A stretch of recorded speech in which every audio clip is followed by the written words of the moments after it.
Speaking about not burdening the economy and improving the economy, what do you think the implications will be of this new draft bill, which is going to exclude foreign nationals without permanent residency status from opening and operating in certain townships? What will the implications of that be? Because the purpose of that specific bill is to develop the township economy, which is said to be about 200 billion per year. So what will the implications of that be? Well, the implications, in my view, it would be based on the fact that, okay, to some extent, the positive part is that it's gonna put governments like that, or like the incompetent government of Zimbabwe, to start acting, because here South Africa is saying, hey, we are not going to carry your burden forever, Zimbabwe, right? However, to some extent also, it's going to cause kind of like a rift, because we're gonna go back to the same question that I was asking myself, that I posed the question: where must I go? Whereby we're now having people, we're now gonna have that kind of like bumping of heads between the authorities and foreign nationals. Yes, we need to protect the economy for the local South African in specialized zones, in specialized areas. No lie, I don't want to lie to you. I do admit there are a lot of foreign nationals who are now controlling the economy of South Africa. It's not in the hands of the black South African. And for me as a Zimbabwean, if that same situation would happen in Zimbabwe, I would be frustrated also, because I feel like my own government is not allowing me to realize what I am entitled to experience in a particular territory. But from an international student's perspective, or from an from a Zimbabwean's perspective, I do respect the laws that have been stipulated by that would have been stipulated by South Africa to protect its own nationals. Therefore, now the question is, now the ball will be in an international student's court, which I have to improve myself. I have to look at other means of how I can fit in. Like, for instance, in my case, thank God with this situation, I am now an author. At least I'm improving the literature industry of South Africa. I'm going to bring my thoughts together, but I'm going to integrate a lot of things. I think, first of all, from a societal level, in terms of what we are socialized with, I don't think we have respect for the humanity of people, specifically Africans, foreign Africans in South Africa.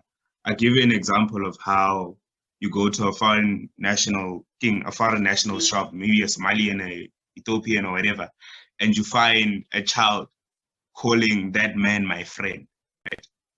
There's no respect there.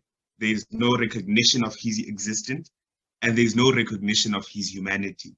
So for me, from that lens of a child speaking to a man like that, it already elicits to me I'd say the general sense around the country of how these people grow up to believe that, these children grow up to believe that an African citizen, I'd say an African citizen, when in South Africa, does not exist to them because they are just a person selling and they don't care. And these same people, when socialized, grow up to become the leaders who draft up these policies, the leaders who engage in the politics of the country, and the leaders who are expected to change or develop the country's problems, or maybe aid them, right? So from that lens, South Africans, specifically in the townships, don't recognize the humanity of other African citizens.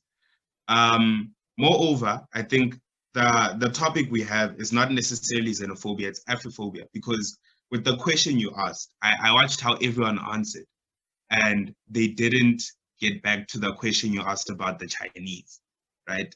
And this goes to show that we have problematized Africans, and we haven't problematized your Asians or your Europeans, because we assume that they are deserving of humanity or life in South Africa, whether they are seeking asylum or they have economic interest.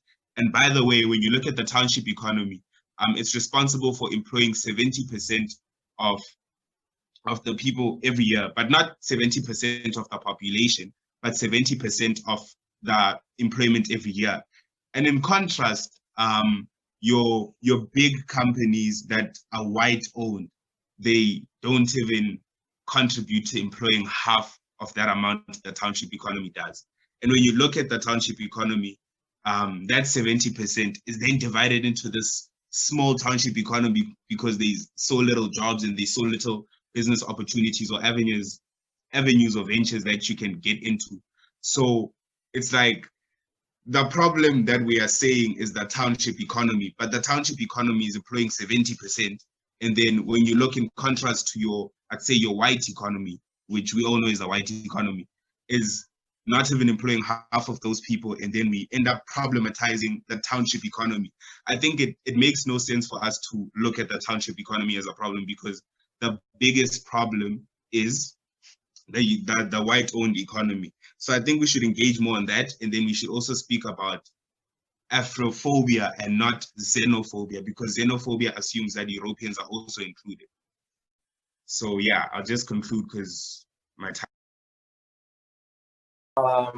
Okay, so first of all, I'd like to talk about this economy that we're discussing. Number one, in the township, what is this economy? The economy mostly consists of tuck shops, spaza shops. It's going to have people selling things on the sidewalk, and might have 1 or 2 growth points. That could be your Pick n Pay, your Boxer, that's specifically for me, it's going to be your Boxers and your ShopRites. Now, let's just take a simple example of what an economy is. That's just basically money traveling from one hand to the other so that all of us can sustain each other. Behind me is the house that's just across the street. It's a tuck shop. That tuck shop has been owned by 4 people. 2 of them were, first one was a South African, ran it down to the ground, turned it into a business, is a Seventh-day Adventist. So she did not like that. She had to get rid of him, and was also not paying his rent. The second owner was his son. Her son actually tried to start a business over there, started selling amakota, and you know what? That also didn't work out. He had to shut down. And of course, he wasn't paying rent. The other 2 that came after that, first one was from Pakistan. He thrived so much that he actually ended up opening another shop at a growth point. That's where he is. And in that shop, when he was here, he had 1 person working for him. At that other shop, he's got 2 people working for him. And mind you, this is all still here in the township. And the second person, also from here, he comes from Ethiopia. Over here, he pays his rent on time. He actually insisted that she puts the proper electricity pole so that she just doesn't siphon electricity illegally. And on top of that, he's generally just a good person. Everybody in the neighborhood enjoys him. So looking at those 2 separate examples, because South Africans and non-South Africans, we can see that by having non-South Africans run this small economy that I've created, which is just the tuck shop, they have managed to actually transfer money from one point to another, and she in turn can actually sustain herself, and she can buy the things from the shops that are over there, the bigger shops like ShopRite and whatnot, and those shops can employ other people. So if you look at it like that, they are sustaining the economy in that sense. Now, what happens if the South African government says, for instance, with this new bill, we are now stopping foreign nationals from owning those spaza shops? We're going to regress back to that situation. She's going to regress to that situation again, where she can't even afford to pay to go buy herself groceries and shops. To do this, but that's just like the situation that gets created. So I think it's very narrow-minded, its approach is very limited, and it is reactionary. The problem, the economy, 80% of the economy is owned by white people. 80% of it is owned by the white minority. And we know the white minority is not operating in townships. Out there in CBD,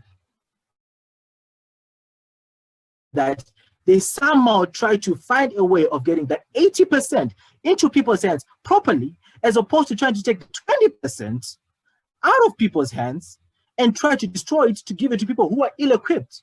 This is not to say South Africans are ill-equipped. This is to say, in my case example, those people were ill-equipped.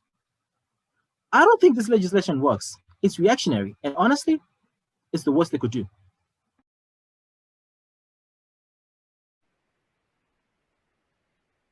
One thing that I can say is that one thing that is affecting the South African Black economy, from my own observation, is, this is my epiphany, which is open to critique, is that many cases the Black South African, it's just, this is a side comment. I hope that the Black South African of South Africa is willing to sit down and go down and get their hands dirty in the bid to own their own economy. In the sense that the white man has successfully brainwashed us. I'm using us because I'm including myself within the South African economy. They've brainwashed us to aspire to wear suits. They've brainwashed us to aspire to live, to work in the office and type and type out. But they have not encouraged us to explore our innate talents, like what Boris is saying. Kuti, he is two local South Africans failed to manage Espaza, and now a Pakistani took over. Henceforth, we can see that our own educational system, pardon, I'm using our because I identify myself as part of the South African community. Our own educational system, it is not doing enough to equip us to be self-reliant, independent, and ambitious. In saying that some of these problems that we are facing as a local community, we can solve them on our own. I'm using this statement basing from my experience thus far, saying, okay, Wainashe, you cannot rely on your mother, look at your mother to pay fees for you. Yes, you can, but it's now time for you to start making a plan whereby you do not threaten the local South African. It's now lose your talents to start an income generating scheme that does not take a lot of time, power, or that does not threaten the next generation. So what I'm trying to say is, I hope and pray that not only our own community, I'm hoping and praying that the rest of the South African economy, we start asking ourselves, what can we do to work outside our fields of interest? Can't we are lawyers here, but as law students here, what other things can I do that can benefit my community so that we have control of our own economy through producing our own products that are of quality, by the way? That's all I can say. Thank you. Thank you. Dimple, I saw that you raised your hand. I wanted to get to what he said and how he spoke about the informal economy and how he spoke about the formal economy, right? Seeing that we're here to discuss, I'd say, solutions, I wanted to raise a question and a point. It's a mix of both. That, don't you think that if, as South Africans, or if the South African leadership invested more in the informal economy, seeing that it's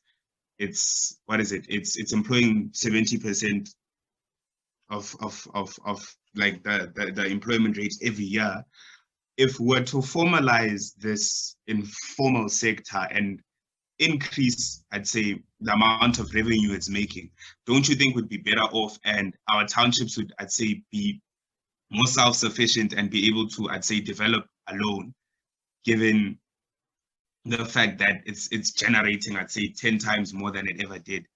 And in addition to that, for me, like, let me actually say, like, one of my visions for the informal economy for South Africa is to firstly revolutionize it by bringing transportation systems closer to it. It makes no sense that the Gautrain station doesn't pass Soweto or Vosloorus.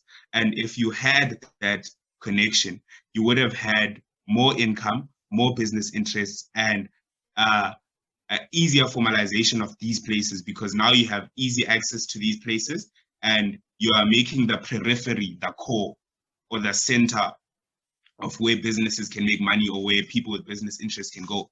In addition to that, I think we have this reliance on the white economy, and that's not our fault because of the architectural design of South Africa. I'll get back to that, because the architectural design of South Africa put us in townships, and the idea of townships were to give people non-arable land.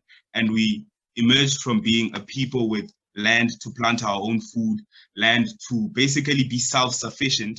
And then when we moved to the township, we moved from being autonomous to being reliant on ShopRite to buy onions, reliant on ShopRite to buy lettuce, and all of these things that nourish us and let us live. So I think for me, the core issue there is the fact that there wasn't a critical engagement with the apartheid policy. Because if we look at apartheid as a policy, it was an academic plan, it was an economic plan, it was a political plan, and it was a social plan. And to develop it, we decided to just look at the politics, and we didn't dig deeper into fixing the problems that surrounded it, the outcomes, the core issues, and all of that. And that's why we are here today discussing xenophobia and Afrophobia, instead of discussing how to critically look at the social, political, economic, and environmental realms that brought us here, right? We're problematizing outcomes, as I said in the start. So I feel a lot because, yeah, my time is running out, but I feel a lot.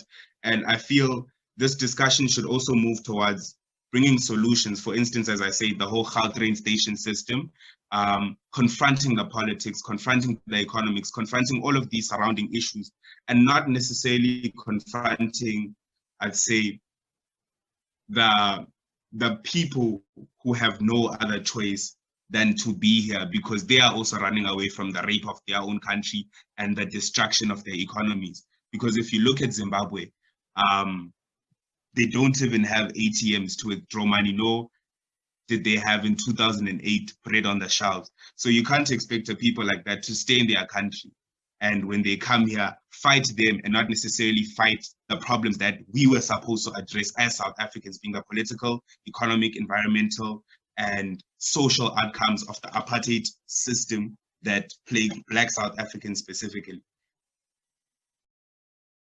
In my view, I agree with what Dimpo is saying, which is very, very pertinent and important, which means that Black South Africans, Black Africans, we can create our own economy, whereby we can, through cooperation, in the sense that I'm gonna term this the Jeff Bezos mentality. Let's have a long-term project. Let's look at something that we can build so that we can solve these problems from a political, social, cultural, and the ideological perspective. Yeah, that's all I can say. Thank you. Just to wrap things up, since we see that time is running out, what solutions would you propose to all the problems that we've just highlighted now as young leaders? For me, I can say that the only way we can solve the situation or the problems that we are having as young Black leaders in our communities is, first and foremost, we have to ask ourselves an existential question, which I would like to term the know thyself. What do I stand for as a law student at the University of Pretoria? Let's try to solve our own problems through using our knowledge that we are acquiring from these white people. Let's use that knowledge to catapult ourselves out from the doldrums of nothingness to become peoples or persons in the community. Therefore, now we must not be controlled by this economy or by this environment that we are living in. That tells us, hey, Black student, aspire to become what is called, to go and work for Worksmans or all those big law firms. Let's try to be industrious. Let's look at our own interests and how we can utilize these interests to create our own Black economy. Because if we come aggressive to the white person saying that we want our land, the same manner that the UN, the West, used on Zimbabwe, when we had the right to take our land back from the white man, the concept of property rights are in tandem with human rights. Now, Zimbabwe failed, or rather, the question of know thyself.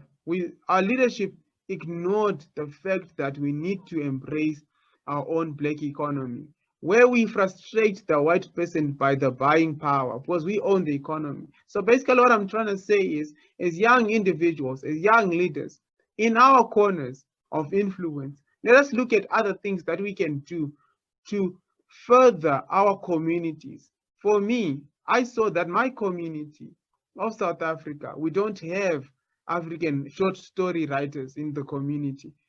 I am contributing in my community through storytelling, where we address the current situation. I am not gifted I'm not interested in other fields of the industry. Yeah, that's all I can say.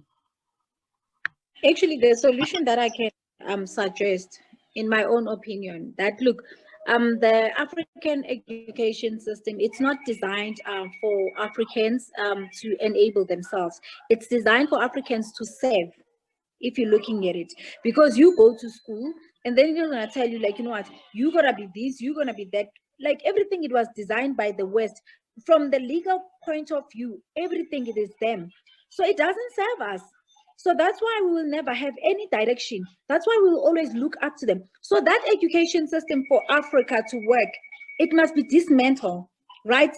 Look, like now, as you are saying, we've already learned. I don't believe that Africa was barbaric, and then we didn't have anything, because the archaeology that is coming from Ethiopia now, from your Egypt, it shows before even the Europeans come to Africa, we were advanced in technology.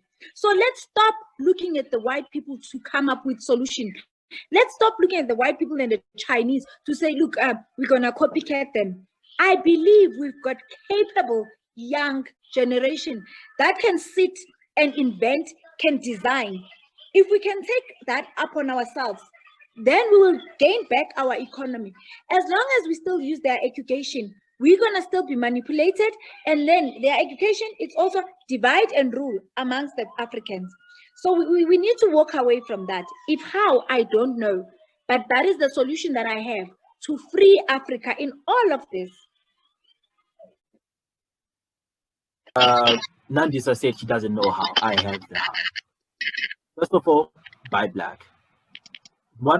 Misconception number one: South Africans are lazy. They're not. They're making clothes. They sell food. They instead of going to KFC to buy your wraps, there's a guy who sells wraps down the street. They do everything. Get them to do. They do decoration. Get them to do your decoration. Don't get someone else to do it. Number two, clean your mind. The arts is years ahead of any political infrastructure that you have in mind. Years ahead. Already artists are envisioning a concept of a united Africa. Clean your mind. Aggressively pursue African arts. Go for African artists, Black African artists, so that you can see what your point of view is going to be. Listen to people's voices through your own voice, through your own language, so that words sink deeper and are not just shallow. Clean your mind. That's the how. So for me, the solution to the problem is very simple. Buy Black and clean our minds. So before we look outside, we need to look within, deep within our consciousness, and understand what is in our mind that is wrong. Firstly, the superiority complexes that we have, the feelings of thinking that we are more than other Black African citizens, thinking that we are less than white citizens in their country, in our country. So we need to take away those superiority complexes and those inferiority complexes, and then arm ourselves with Black pride, and understand that when you arm yourself with Black pride and Black consciousness, this means that you are against everything that plagues Black African life or Black people. If a man is killed and he is Black, no matter what the reasoning is, the fact that a Black life was taken right? Someone acted judge and jury. You are against that because that was inhumane. Secondly, I think we need to humanize our systems. We need to humanize our legislation. We need to humanize our economics. We need to humanize all of these things because everything that was created, we're already conscious of the fact that it wasn't created for us. So we need to take a step back and then humanize these systems to look like us. And from there, we can start living better and more prosperous lives. And then in terms of education, we need to decolonize our education because we're facing our epistemicide. Most African knowledge is not recognized as knowledge, nor is it seen as being, I think, important enough to be viewed as education. For instance, Biko and other African philosophers are not recognized as philosophers. They write philosophy with a small letter P. So I think we need to engage with those things and improve, I'd say, our education to work for African people so that we can develop African minds. And then lastly, not lastly, I'd say the second last thing I have is we need to fix the problem of languages. It is said that in the next 100 years, our languages won't be used anymore and we'll be speaking English and not our own African languages. And that's very frightening because our people won't be their own people, nor will they be enamored with their cultures, their identities, or even their being, because now that is even being stripped away from us. So as Africans, lastly, I believe we need to unite and we need to confront our politics, our social problems, as well as our environmental issues, because the environment is also a very important issue that we have.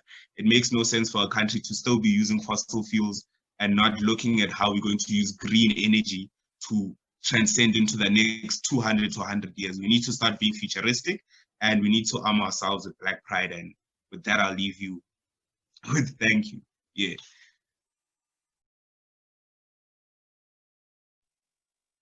Thank you. Yes, Ibai.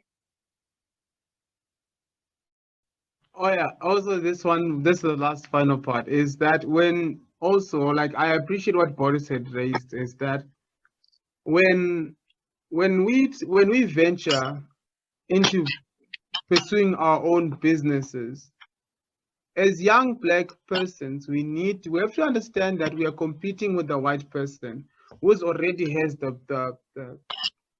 who's already castrated our people in thinking that whenever you see a white person, you see perfectness. So therefore, I would encourage us, Kuti, whenever we are going to venture into any form of business, what God is saying, buy Black. When you see yourself as a Black business person, you have to understand that you have to invest your 130% in your product and how you conduct yourself as an individual. Yeah, that's all I can say. And thank you so much, guys. Thank you. Thank you to everyone for joining us. Please do comment and share the link. Thank you so much.